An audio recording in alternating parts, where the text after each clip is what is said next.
Ձայները տվեց Վարդան Ղուկասյանին, հատկապես ԿՊԱ-ական հատվածը ասում է, որ այլ բաներ հայտարարում, բայց իրենց ասածը ճիշտ դուրս եկավ, որ ըստ էության բոլոր առաջադրված ուժերը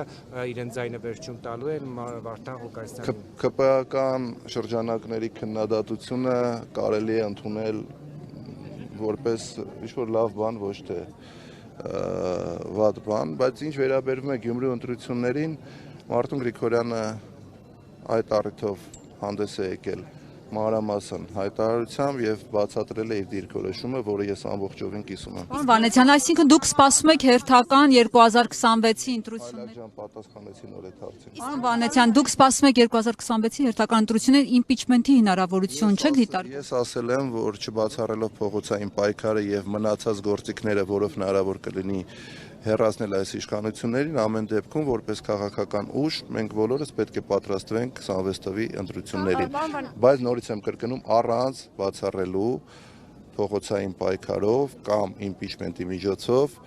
այս իշխանությունների հեռացումը։ Պարոն Վանեցյան, ոտքս խփեմ գետնին, հրապարակը կլծվի, ինչու չլծվեց կամ ինչու, եթե այդ հնարավորությունները ունեք, չեք Ներողություն։ Նույն հարցը ինձ այդ ժամանակ տվել է 2 տարի առաջ Ազատության մեր շատ սիրելի լրագրողներից մեկը,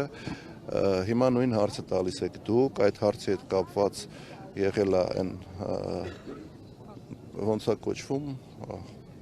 փաստերի ստուգման հարթակը, որը ինձ գիտեք իմ նկատմամբ ինչ վերաբերմունք ունի, արել է մանրամասն մեկնաբանություն եւ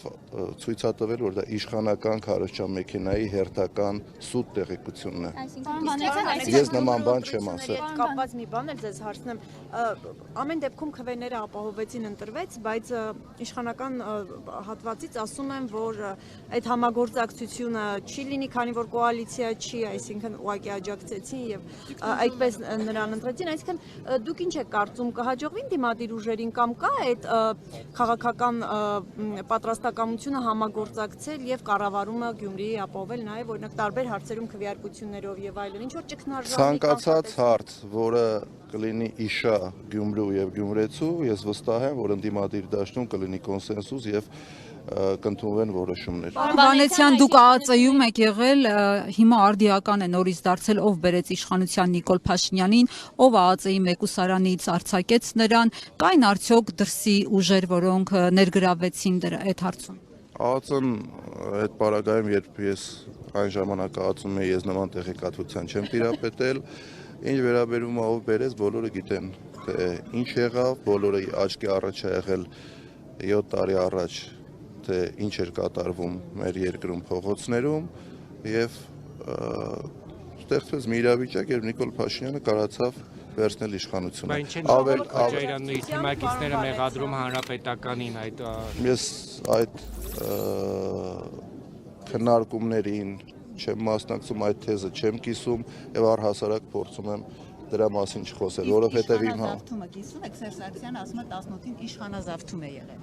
Որպես քաղաքական գնահատական այո, որպես իրավական գնահատական ոչ, որտեվ ես մշտապես քաղաքական եւ իրավական գնահատականները տարբերում եմ։ Շնորհակալ եմ բոլորիդ, լավ եղեք։